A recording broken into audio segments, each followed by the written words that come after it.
Hi, this is Henry Sanders back with another episode of Real Talk. We want to thank our sponsors at Park Brain. Thank you for everything that you're doing. So today, I know I say this a lot about people because I do love everyone. This is true. This is honestly true. However, this is someone I grew up with. This one was extreme. Like, we literally were neighbors, like 2 blocks away from each other, same street. Went to the best high school in the city, East High School. So I always give a shout out to East Side people because we need a little love. People, they forget about us. But this is a woman who I'm extremely proud of. She was impressive back then. She was responsible back then when I was not. And she is clearly responsible now, doing wonderful things. Shannon Berry, how are you? I am well. How are you? That was a really lovely introduction. It's true. I feel like I think I was probably always 45 in my soul, and so now I finally caught up chronologically. You were always responsible back then. I was very responsible. Yes. Yes. Yeah. You were always a responsible person. Now look at you doing all this wonderful work you're doing now. So thank you. It totally fits, and I'm so proud of you. Thank you. I really kind. You're doing awesome, wonderful work, and well, and so are you.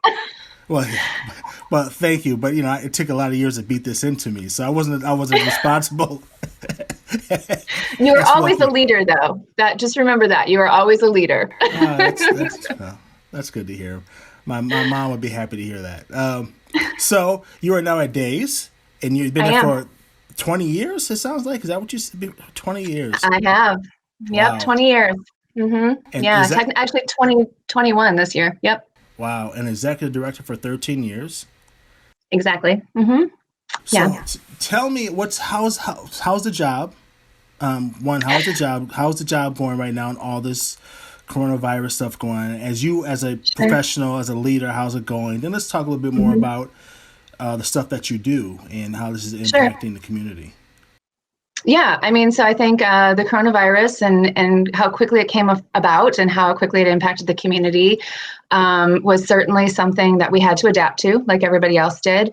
I will say that, DAIS as an organization, we are built to manage crisis. That's what we do on a regular basis. And so this is just escalating it. I would say, I think that the DAIS staff team has been absolutely exceptional during this whole crisis and this whole pandemic. All hands are on deck. People are being redeployed to ensure that strong continuity of our essential services, because we don't want people to get lost in all of this. And so I think, overall the team is working incredibly well together. Everybody's just coalescing. We often joke that our work is already sort of in the trenches, and so now we're just, in the trenches and on the front lines and with this pandemic. And I am really, really proud of the entire DAIS staff. So, yeah. Yeah, and you're a nonprofit, right? So we're a nonprofit. Yep. I've heard a lot of data about a lot of nonprofits will be going out of business because of what's going on right now. How is your fundraising going and all that stuff? Are you guys doing right now, or?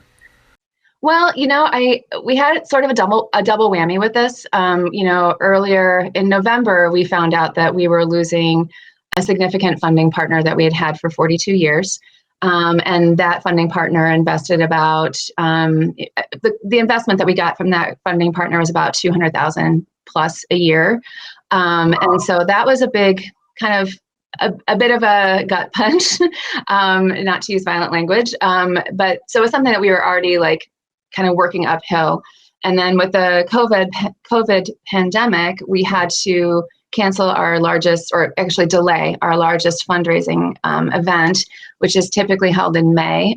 So we've delayed that till October, the end of October. So that creates a lot of cash flow issues for us.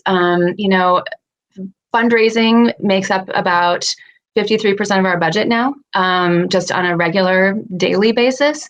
I will say we've been very grateful to folks who have been stepping up. we were one of the recipients of the grant through the Boys and Girls Club, and I know that you had a lot to do with getting that effort started. So much appreciation to you and to other community leaders who really helped that. So that helped us in that immediate funding. And we've had some other kind of long-term partners, donors who have stepped up and who have made promises both for this current pandemic, but then also some multi-year gifts to help kind of sustain us. So it's been a little frightening in some ways, you know, to make sure that we have that cash flow to ensure that continuity, and we don't want to have to lay anybody off. And all of our staff are really critical for us right now because we've had to excuse all of the, 200 volunteers who typically do work with us. And so redeploying staff to those efforts. So making sure that we can ensure their livelihood and keep them employed is really important, and making sure we have that cash flow to do that. By the same token, we have been incredibly humbled by how the community has stepped forward, and it's those cash donations, it's those grants that are coming forward. We just received notification of another foundation who's increasing their gift to us this year because of this pandemic, and because they know that we're on the front lines, and that when we have big issues or big events like this, people tend to reinvest in basic needs, and safety is a basic need. And so we've been really fortunate and humbled by that. And then, humbled by people who are making masks for our residents in shelter, or our staff who are working in the shelter, people who are donating food. Brasserie V has donated our Easter dinner for us, which was incredible. I just got another contact via Facebook Messenger last night saying, I just want to buy pizza for your staff and for all the residents who are there. Can I do that for you on Friday? I was like, absolutely.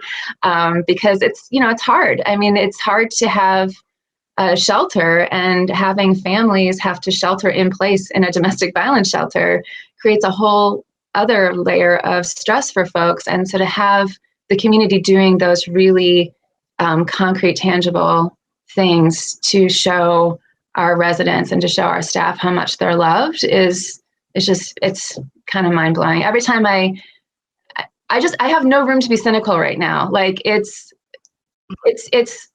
amazing. I think crises like this that face our communities, you tend to see, there's certainly those who you kind of tend to see the worst of humanity in crisis like this.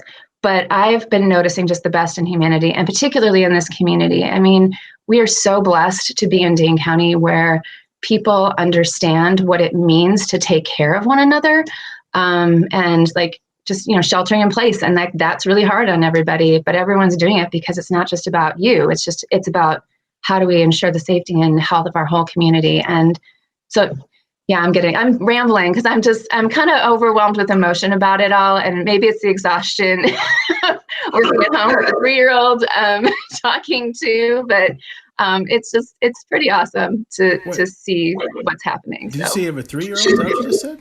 I do. I have a 3-year-old daughter. Oh, yeah. Okay. Yeah. Well, that's awesome. She's a Spitfire. Well, yeah. I wonder where she gets that from. Yeah, I have no idea. No idea. Yeah, probably her dad. Okay. So tell me about. So for the people who don't know about DAIS, they don't know about you. Sure. Tell us a little bit about what you do, and then I really want to talk about domestic violence, because I recognize that people are at home more with people. Some people they love, which is great, but some people they might not love. Right. And this type of intimacy, being close together like this, lots of things can happen, right? Could be. I told my wife the other day, I'm like, either divorces are going to go up, or domestic violence is going to go up, or there are going to be a lot more babies, right? Yes. Yes. So probably probably all of the above, frankly. Yeah.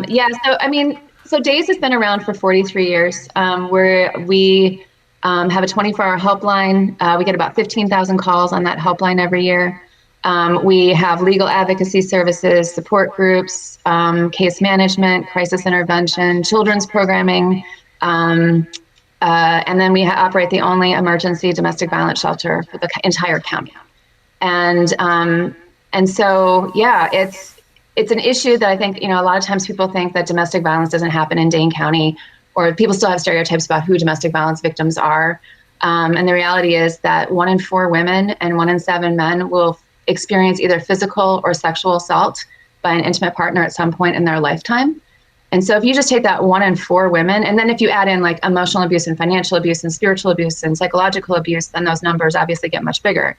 And yeah, I mean, you talked about the stress of just being all together. I mean, even in healthy relationships, this is stressful. Like this is traumatic to have for everybody, to have to like be cloistered in your home with just like your family and in small spaces and not have those opportunities to go to work or to, have that break. And then when you have domestic violence on top of it, I mean, it's even more terrifying in many ways, because I think one of the key things that we often don't talk about with domestic violence is that isolation tactic is so critically important to batterers. And batterers will systematically work to isolate their victims from friends and family and other support networks so that ultimately the victim's only messages are coming from the batterer. So that's already a key tool in a batterer's toolkit. And now we are now, everybody's isolated. And so it's like isolation on steroids. And batterers have this whole other set of tools in their toolkit that they can utilize to control their victims, whether it's, if you get sick, I'm not going to allow you to get medical care, or you can't, if you leave me, I'll make sure that you end up homeless. You can't leave me right now. Or even, like in cases where we have maybe couples who have separated and have children in common and they still have to share custody and physical placement, and navigating all of that within domestic violence just in general, but then adding on this whole staying, safer at home. And, safer at home is a lovely sentiment, but it's safer at home, home is not safe for everybody. And so safer at home is sort of, a little bit of an ironic statement when you're thinking about domestic violence. Not to mention, we've seen that gun sales have gone up, and we know that in homes where there's domestic violence and a firearm, that victims are much more at risk of being potentially killed. And so, it's a lot of different things. And one of the things, that we were really anticipating with this pandemic, and knowing that we're going to be in an economic recession, at least, if not a depression, is that domestic violence rates are going to go up. That's happening across the world in all of the countries who are dealing with these sort of stay-at-home orders right now. When we had the economic recession in 2008, between 2008 and 2009, DAIS saw a 108% increase in the number of people calling our helpline, specifically seeking shelter services. And so we were expecting this huge spike in calls because you have, a pandemic and people traumatized by that, plus, an economic recession, and that the opposite has happened. And I don't know why it didn't occur to me beforehand, but obviously it's like if people are stuck at home, they have no privacy to reach out for assistance. And the only places that people can go right now are the grocery store or drive-throughs. Those are not typically places where we have done outreach. Like we've done outreach to like healthcare providers and hairstylists and educators and law enforcement, to tell them about our services. Never occurred to me that the McDonald's drive-through might be the best place for us to put our information. But right now, that's the only places that people can go. And so we're working on a new outreach strategy to make sure that people know that that helpline is available with those drive-throughs and places that they can actually go right now. I never would have thought of that. Me neither. This is like teaching us so many new things about this work, and been doing this work for 20 years, and I've learned so much in the last month. So what would you tell Shannon for the people who are watching who might be going through some type of domestic violence right now? What advice would you give them to deal with that? Or if you're a child witnessing this going on in your house, right? Yeah. What tips would you give them to not only survive but thrive, Mm-hmm. and keep right. their household safe? What tips would you give that family? that person? Well, so I mean, I think the biggest thing is, well, first of all, to know that our helpline is available. So if they can't get to our helpline in their own home, are there opportunities to be thinking about, like when you are at the grocery store or when you do go to the pharmacy, to ask someone if you can use a phone to call our 24-hour helpline, and we can do some safety planning there. I think, just basic safety planning, and there's a lot of information just even on the internet, if nothing else, to do some safety planning around, like, is there a neighbor that you can say, if this light turns on, please call the police? Or a friend that you can say, if I text you this word, this is our safe word, that's when I need assistance. There's a lot of different safety planning strategies that people can do to think through, so that, whether it's having some money set aside and important documents set aside somewhere in your home, like copies of things. So if you do have to leave quickly, you can take those things and get out. With kids, I think it's really important that, they think about, and kids are so smart and so savvy, and they kind of figure out ways to protect themselves already. Not that they should have to, but they do. So if there's a safe person, like a neighbor or somebody that you're still kind of seeing, like the kids next door to me are playing basketball in our driveway right now. I mean, we still see them across the driveway. But if there are people like that, I think also, thinking about safe places in your house to go to, and like the kitchen is the least safe place to be, and thinking about how would you navigate even your space if you had to get away from someone. So all of those kinds of things. And clearly, obviously, if there's an imminent danger, we want people to call 911. I mean, that's the biggest thing, and to reach out. I would say that we're expecting that when these shelter-at-home orders are lifted, that's when we're going to see these huge spikes, and people reaching out to us. And then we're also, the other piece of it is that DAIS also has an email that people can email if it's not safe to call, which is crisisline@abuseintervention.org. And somebody responds to those within 24 hours. We've been getting a lot of concerned friends and family members reaching out to us and asking what they can do to support someone. And so I think it's also like making sure that you're continuing to have connections with people. Even though we're all sheltered at home, we can still have these opportunities to do virtual conversations with family and friends. And so if you're worried about someone in your life, checking in with them to see how they're doing, and, to find out if there's any way that you can be supportive. And our 24-hour helpline is being answered by all of our professional staff right now. So that number is also available for concerned friends and family members. So folks can also call that. And that's 251-4445. We are actively 608. also 608, yes, thank you. Sorry, yes, 608-251-4445.